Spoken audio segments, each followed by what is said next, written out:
noite, gente. Paz do Senhor Jesus. Graça e paz. Nós estamos aqui para falar um pouquinho da nossa história, tá bom? Se você está assistindo esse vídeo, é porque você é muito importante para nossa história e faz parte dela. Tudo começou na época de 2015, 2016, quando eu tinha 11, 12 anos de idade, por aí. Eu e a minha mãe fomos atender um convite na igreja do Lucas. Nesse dia, acho que era aniversário da igreja, e minha mãe foi atender esse convite lá com as irmãs. Foi depois da escola, inclusive eu tava horrível nesse dia. Aí chegando lá na igreja, antes de a gente entrar, eu tava ouvindo um somzinho de bateria. A gente entrou lá dentro, e aí eu olhei pra pessoa que tava tocando a bateria, que era esse ser aqui. Caiu no golpe da bateria. Dia, Lucas! Enfim, enquanto eu vi ele tocando, eu falei assim, nossa, que garoto bonitinho, né? Aí começou a aparecer uma certa admiração minha por ele. Pensei assim, né? Mas não sei se é de Deus, né? Porque toca bateria. Então não caí no golpe, não.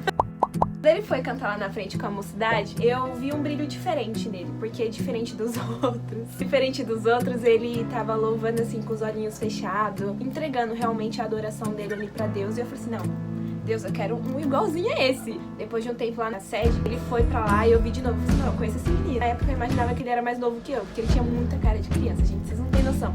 Porque ele é pequeno hoje, ele era muito menor. Só que eu cresci rápido, então, tipo assim, perto dele eu ficava 2 centímetros maior.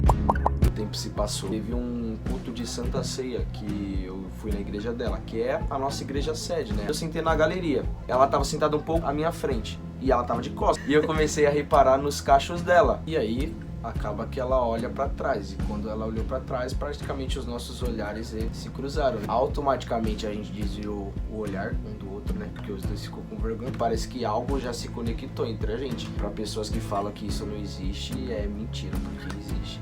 Eu acredito em amor à primeira vista. Depois disso, a gente não se falou, não conversou, passou um bom tempo. E aí teve um dia que a mocidade da minha igreja foi convidado pra apresentar um jogral no aniversário da igreja, na igreja sede. E o engraçado foi que, tipo assim, todas as mocidades nesses eventos cantam juntos. E foi todo mundo de branco. E eu fui o único que não fui assim. Eu fui tipo calça preta e blusa vermelha. Não tem nada a ver. Porque eu não iria cantar juntamente com eles. Eu fui apenas pra cultuar a Deus.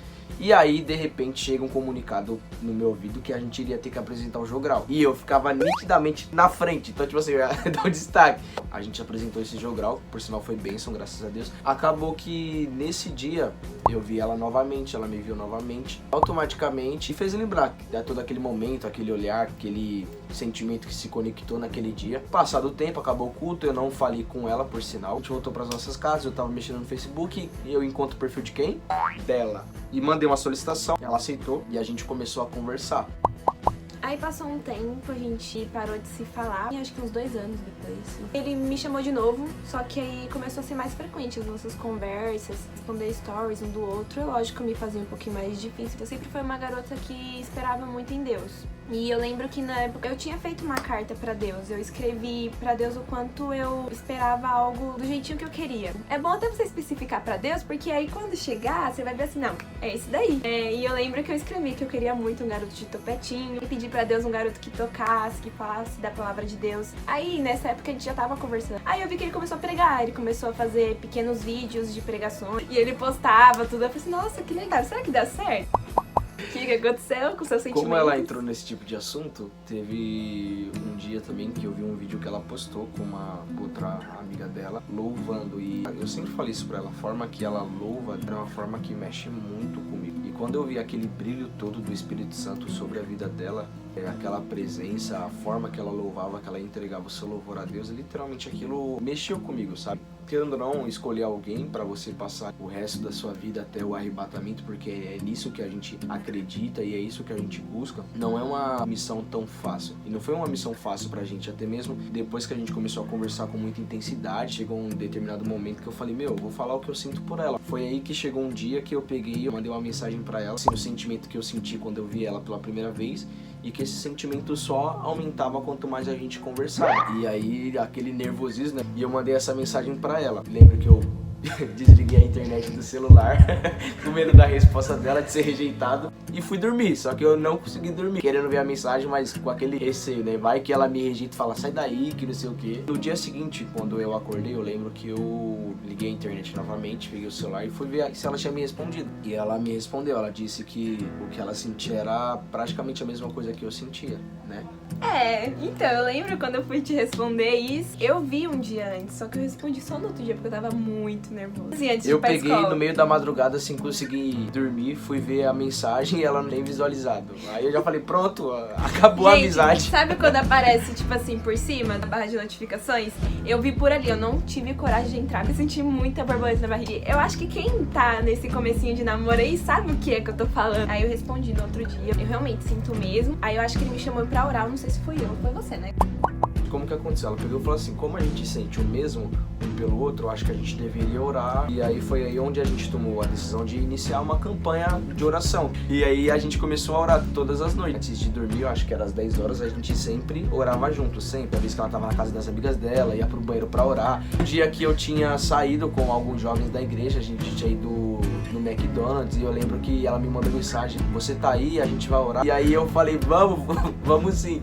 E eu lembro que eu fui pro banheiro, ela nem sabe disso. Então, assim, por mais que foi uma oração curta, eu fiz a minha oração ali, porque quem tem um propósito deve buscar completamente a ele. Sem contar que antes da gente começar a orar junto, eu sempre orava por ela, e ela também, da mesma forma, indiretamente, mas a gente sempre orou um pelo outro. E aí depois a gente tomou a decisão de orar junto. Foi aí onde Deus, ele nos respondeu. A gente iniciou o nosso namoro. Eu vim na casa dela, conversei com os pais dela. Eles aceitaram, depois a gente foi lá em casa, ela conheceu os meus pais conheceram ela. E aí a gente começou a namorar. Tempos se passaram, a gente continuou sempre orando e buscando a presença de Deus. E a gente sempre pediu uma direção a Deus e uma confirmação. Porque o namoro realmente é pra você conhecer um ao outro, né? A gente passou um período bom namorando. E é um período que a gente não tá tomando nenhuma decisão precipitada. Tem coisas que a gente vai conhecer depois desse momento que vocês estão prestigiando a gente. E aí a gente tomou a decisão de noivar. Inclusive, eu já imaginava que ele ia me pedir em noivado em algum momento. Aí a gente foi pro cinema, mas eu não tava preparada pra aquilo naquela hora. Por mais que eu já sabia que, tipo, a gente ia noivar. Aí, do nada, no meio do shopping ali, não tinha muita gente, graças a Deus. Aí ele vai lá, se ajoelha, mano. Eu fiquei com tanto nervoso. A reação dela literalmente me causou nervoso. Ela pegou, saiu, foi pro banheiro. Eu fiquei pensando, menina vai fugir. Aí eu saí do banheiro naquele sentimento, nossa, tadinho dele, acho que eu fiz mal. Mas foi, tipo assim, muito espontâneo na hora. Eu esperava 100% por isso. E eu também tava, tipo assim, por mais que a gente se conhecia bem, é fases que mexem um pouco com a gente. Depois que a gente noivou, a gente começou já, tipo, a pensar ao casamento, né? Só que a gente não tava vivendo uma boa fase das nossas vidas. Eu estava trabalhando, só que depois eu fiquei sem trabalhar. Eu tava sem trabalhar. Ela tava sem trabalhar também. A gente fica pensando, tipo assim, e agora, o que a gente vai fazer? A gente começou a orar, pedindo uma direção a Deus, e teve um momento que eu falei assim, vamos marcar a data? E ela falou assim, vamos, porque normalmente as pessoas dizem que quando você marca a data, que tudo vai fluir, Deus vai nos surpreender. Foi aí onde eu olhei pra ela e eu falei, eu não tenho nada. Não tenho casa, não tenho... Não. Mas ela falou assim, e eu também não tenho, mas Deus é com a gente. Só que literalmente, depois que a gente marcou a data, parece que tudo começou a fluir. E eu lembro que quando a gente foi conhecer o local, que é esse local que vocês estão, a gente um dia antes foi no Janeiro Profético, na Demauá. Na leitura oficial, o pastor leu uma palavra que literalmente foi uma confirmação de Deus para as nossas vidas. Que diz que a gente pode ir amanhã em paz, porque o Senhor estará conosco. Então, quando o pastor leu essa palavra, foi literalmente uma confirmação pra gente. Foi aí onde a gente foi conhecer o local, né? Marcamos o local e tudo começou a fluir. Hoje, podemos dizer que nós temos a nossa casa, temos pra onde ir depois do casamento. Temos essa cerimônia linda que tá acontecendo e vocês estão nos prestigiando. Temos uma viagem a fazer daqui a pouco E literalmente foi um cuidado de Deus para as nossas vidas. Deus levantou pessoas usadas por Ele para nos ajudar. A gente teve muita ajuda mesmo dos padrinhos, de convidados, até mesmo de pessoas que, tipo assim, a gente não imaginou que teriam um cuidado tão imenso para com a gente.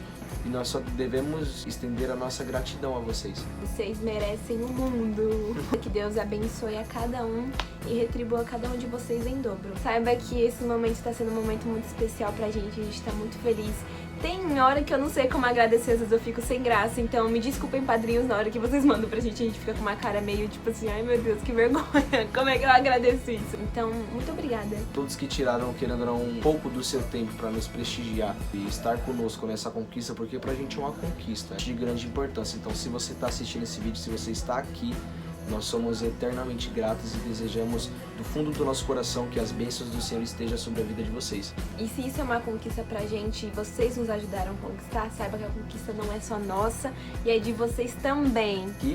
E aproveitem a festa! Você achou que tinha acabado? Não acabou ainda não, calma lá. A gente vai passar agora, tá bom? Algumas reações dos padrinhos ao saberem que seriam padrinhos, tá bom? Infelizmente a gente não pôde gravar todos, então desculpem gente, a gente que não Teve gravou. muito vídeo que a gente perdeu, teve foto que a gente perdeu. Hora da emoção, a gente nem pensa em foto, a gente só quer entregar o presente e ver a reação dos padrinhos. Mas Deus abençoe vocês, nós amamos vocês e vocês fazem parte da nossa história. Aproveitem! Aproveitem!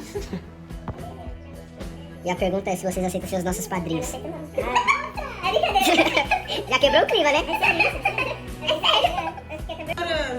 Ai, ficou lindinho. Ah, você vai gravar não, né? Porque eu tô mó feia. Vai, deixa uma quietinha que eu puxo a outra. Vou ver, vamos ver. Sabe como é que eu comer? Que lindo. Tem que fazer isso, gente, não é?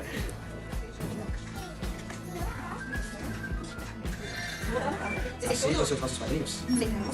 Olha, você não sei antes de vocês aqui depois, porque... Eu tenho que fazer lá pro seu, vai presente, ó. Vai, aceita ou não aceita? Aceita. Meu Deus. Ai, meu Deus. Não podia faltar, né? Ele é demais, viu?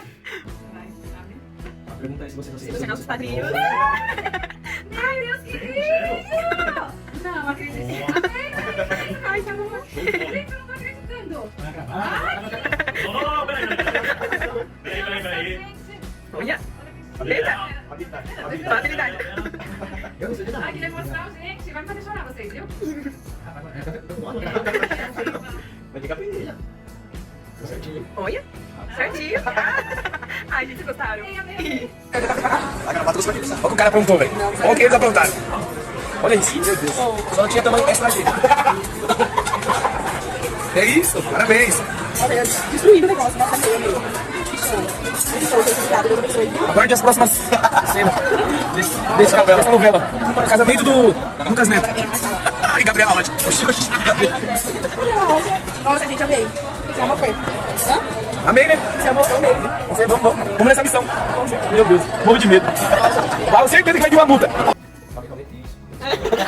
Tem que ter isso. É, esposa. Oi, tem mais importante, você. Vamos ser chato. Vocês aceitam seus nossos padrinhos. Vamos até o manual. Caramba, é lógico. Cara, que cheiro gostoso. Ah, a primeira pessoa que reconhece o cheiro, eu coloquei. É claro. Acho que era o que mais temia, né? Vai me dar tudo. A vira as folhas. Oh, que fofo. Oh. Rapaz. Tá com medo? Vocês aceitam ser nossos padrinhos? Sim! Acho que uma Olha a vez cara mais. de felicidade do Maria. Sim, eu não ri. Sim, não, foi só brincar. Ela foi de verdade.